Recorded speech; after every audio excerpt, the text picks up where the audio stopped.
Anyway, here's Mr. G. He came over today to work on some weathered car ideas. He's got one going here right now. He's going to try and mount this hopper car. It's going to be damaged, and he's going to have it on this 89-foot flat. And he just got done working on one with a locomotive on it. He's going to open it up here for us.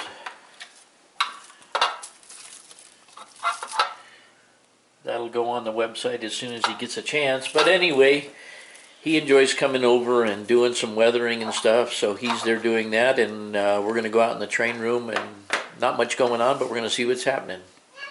Thanks, Mr. G. You're welcome. Hey everybody, Mike Pfeiffer with Pfeiffer Hobby Supply once again.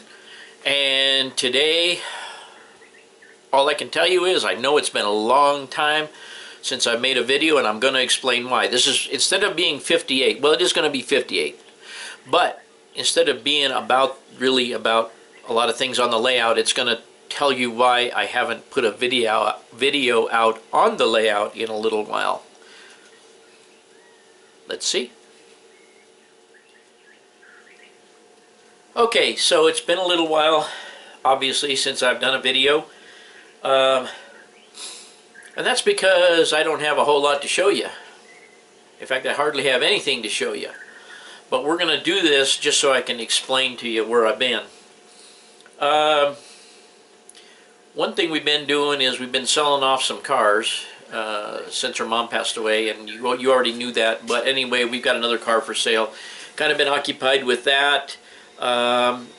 We were doing a kitchen remodel, and so we had to move a lot of stuff out of the kitchen, all the stuff out of the kitchen, and that involved re-sheetrocking our family room, all the dining room and part of the family room, because we had wood paneling up there, and obviously when they put the cabinets up and the cabinets faced into the dining room, the cabinets were a different configuration, and we don't obviously have the paneling that was made in 1965. So all that paneling was taken off, and we had that sheetrocked all the way down to the fireplace, and I'm not going to bother you or bore you with pictures of it, but that process between 3 different contractors took quite a bit of time, and we basically lived off of the laundry room counter and out of the washing dishes and stuff out of the deep sink in the garage rather.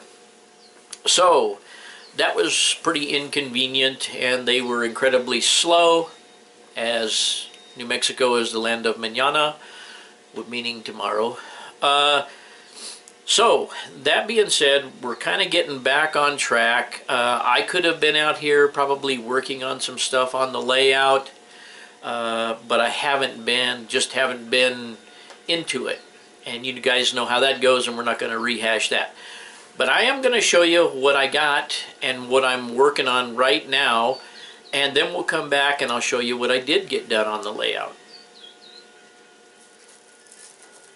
Okay, gang, we're going to stand way back here because what I got a wild hair to do, and you guys know that I do model kits, and I have another one I want to show you at the end of the video, but I happen to be on, you know how me I am, I get on eBay and I go kind of nutty, but I found this. I can't even get out from behind it to see if you guys can see it. Some of you have seen it. Some of you that are into model cars may have seen it at some point in time. It is a Lindberg kit, and it has been out in several different time periods. This happens to be one of the newest ones. It is basically a vintage. I'm not going to hold it up again. It's basically a vintage dragster, late 50s, early 60s, mid 60s. You can build it in a double engine, you can build it in a single engine, in a couple different configurations, one with 6 carburetors, one with a crankshaft mounted supercharger. The frame itself is pretty basic, and you can only really do it one way, but I don't know, I got it really cheap, you know me. I got it really cheap, and had buyer's remorse once I got it, and so I decided to sell it. So I hung on to the box the guy shipped it to me in, and I thought I'd turn around and sell it for a little bit of money, and I can't get a kit without opening the plastic on the box, so I have to open them and look at the, I don't know, that's my deal. I like to look at the parts, see how they're made, see if they're worthy of being put together, or see if the kit is really not well cast, or whatever the case is. I just love looking at the parts. I love looking at the box art, love looking at the parts. So I opened it, and I'll show you inside. The back slicks are about this big around. It's over 2 feet long, little over 2 feet long. So that being said, I decided, I don't know, I don't have any place to put the thing, and then I decided, well, if I get it done, I'll put it out in my shed or something of that nature. So I'm going to build it. We'll see how it goes, and we'll play that by ear whenever we get that far. I'm enjoying it so far, and let me take you over in the mold room. We call it the mold room, which is where we used to do molding parts in there. But let me take you over in there and show you what I've got done on it so far. If you're still interested, then when I come back, I can show you what I've been doing in here. Okay, I'm kind of standing way back here, but this is the engine for the Dragster. And some of you may or may not, over time, if you're interested, have seen a crankshaft mounted blower. The input shaft of the blower goes right onto the end of the crankshaft, and the intake for the blower is these 4 tubes here. Goes through the blower, and let me turn it around.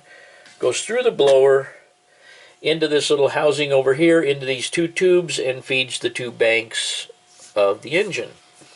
You can see that it has a vortex magneto on it. I haven't done all the wiring to the spark plug boots.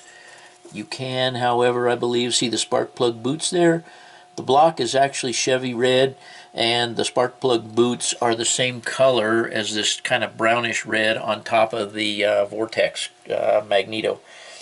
In between there, that thing you see on top with the paint scraped off of it, the little part right there, that's the fuel pump.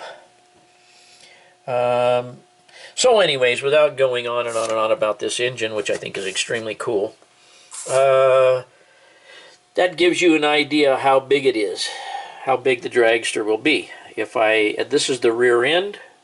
It is motorized. You can see the wire coming out the other side. There's an electric motor in the motor that turns the motor. There's a clutch in and out. There's a clutch shaft in this housing right here. You can't see it very well, but there's a throwout bearing that engages and disengages the back axle. This is the back axle, which goes into the back of the bell housing, and it has actual gears in it that turn the axles. So we'll see how that all comes together. It's just, plastic stuff, so I don't have any high hopes. But here is one of the side frame rails. You can see by my hand that it's going to make a pretty good size model. But that is what I've been working on and enjoying so far. And I'm actually really surprised how well engineered and done the kit is for being a Lindberg kit, which they never really had a real good reputation. Let me swing around here. This is the box that all the parts are in.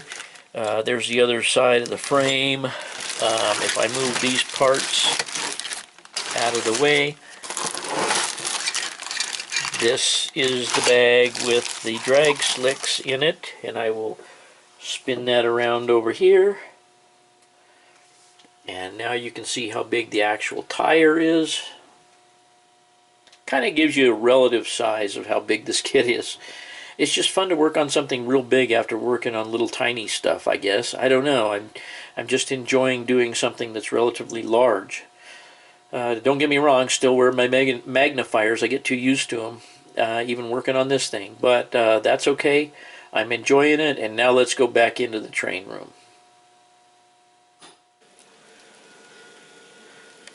Okay, Mr. G is taking a little break. He's out here with me in the room. He set up this train the other day that's running around, and I hope you enjoy watching it go. Always kind of like to have a train running in the video. It's running real well so far. The other day he was out here and he was running a train opposed to this one, face to face, and he was running them onto the siding and doing passing and stuff, and he's way more coordinated at it than I am, so he was having a ball. But what I was going to show you is I ordered some of the Chinese, the little tiny Chinese LEDs. And if you look real close, maybe, if I can get this to focus, if you look real close at the headlights on this Texaco truck, you can see that I have LEDs glued in there. I also have LEDs glued in the taillight positions up on the bed there. I got those wired in. I wired up this mail truck as well. Although I wouldn't say I was a total success at it, because I have once I got this all put together, everything worked before I put the box on. When I put the box on, one of the tail lights doesn't work. But my plan is I have the police car right down there, and when you turn the lights on, the red light's going on the police car, and I think that I am going to put the truck pulled over by the cop because his tail light's out. So that's my game plan. And now we're going to swing over here, and I'm going to show you the bus. I have a Greyhound bus here that I put tail lights in and I put headlights in, and it turned out real good. I'm going to back up here, and then I'm going to flip the lights off, and we'll see how that looks. Okay, of course we got a window with bright light right there, but there's the tail lights on the bus. Come around to the front, you can see the headlights on the bus. I can adjust those up and down. It looks, you know, like I always say, it always looks a little yellow in the video for some reason, but they actually show up well in here when the light is off and if we close this up. So anyway, the Texaco truck that you saw will be where you've seen it sitting before, right here, getting ready to go across the track. And as I said, the postal truck will probably be right here, and the police car I'll move him off to the side a little bit, and he'll have the postal truck pulled over for not having a tail light. And I'll flip the light back on, and we'll see if I got anything else to show you. Okay, Mr. G has decided to take the little switcher out. I had trouble with this guy. He's got a blinking light on the top, and I had trouble with him. We got some dirty track in here. We haven't had time to clean anything, but nevertheless, Mr. G is doing a little bit of switching in here and goofing around. Aside from that, I got some fencing here. It's some of the Model Tech Studios pre-weathered fencing. I've got some other fencing, and I just haven't decided where to put it. I may wind up putting that fencing over there as opposed to the brown fencing that I showed you last time. I don't know. I need to get my hiney back out here and start working on this again. As I showed you before, I have some lighted cars, automobiles, and I'm going to try and put some. I need to put one in place of that pickup truck back there. And I've also thought about putting LEDs and stuff on this tow truck here, because he'll be sitting there trying to get the car out of the river. So I may put lights in those. That may be the next thing I do. I really don't know. But that's the tentative game plan. Not much else right now new on the layout. As I swing around, let me walk to the other end and see what I can see. Nothing really new down at this end either. I may show you something else. But anyway, we just got these in. These are this month's one of this month's weathered cars. Is these TTX Bulkhead flat cars. And the only reason I took one for myself is not because I run them out here, but because I'll run them at the club. But I found the decks on the cars to really be impressive looking. And I am totally unsure as to how they did it, because the decks are different on all three cars. The paint is different on all three cars. I mean, the paint of the deck is different. I mean, anybody can weather a car, or almost anybody can weather a car, and most people can make them look, or some people can make them look pretty convincing. But how that wooden deck was done, I'm sure it has to be either a decal or paper, printed on paper and then applied to that or something. I just don't know what. But anyway, I like the cars, and I'll break one out here in a second and show it to you. Aside from that, you guys are probably just bored with what's going on down here, because there's nothing happening down here at this time. I think I've mentioned it before, I have about 200 more trees, and I may start filling in trees a little bit down here in this area. Let me get that car out, one of those TTX cars out, and show it to you.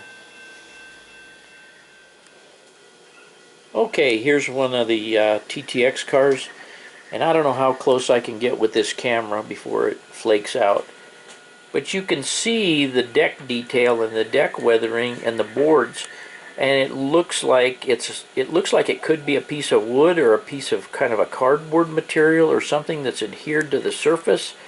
I just don't know if it's wood. I don't know what it is, but the little black screws, whatever it is that they screw the wood down to the decks with, all the little heads, you know, show. It's just nicely done. I'm pretty impressed. And then this one here looks like it may have had a steel load attached to it at one time, and it bled rust down onto the wood. Like I say, the deck on each one is different. The way the end boards are on each one is different. You can see that this one was once painted up the center for wood loading or something like that, and they've replaced some boards on it, so the paint, the white stripe, does not go all the way up, and you can see the same kind of effect at the other end. And it's just, I don't know, they're just kind of striking when you see them on the train. The weathering on the decks just kind of really sets them off. So now I don't have any more room in my box to take out to the fair, so I'm gonna have to get rid of something I don't like and and put these three cars that I do like in there. So I'll have to make up my mind what I'm gonna get rid of. I'm not buying another box to haul out there. So we'll see how that pans out. But I just wanted you guys to see a close-up of the cars. They're nicely done. I'm gonna show you one more thing before I get ready to take off. One more small thing is I got another tile to put on the front of the layout. I just thought it was really cool. Had some old New Mexico license plates on it, and they had the Zia around the number 52 on this plate here. So I just thought it was kind of cool. I'll stick it on the front of the layout some point in time. You'll probably see that in the next video. Okay, gang, that's about it for video 58. And Mr. G is out here still doing switching, and he says hi. And we'll let you go. You're probably bored to death already, and thanks for watching.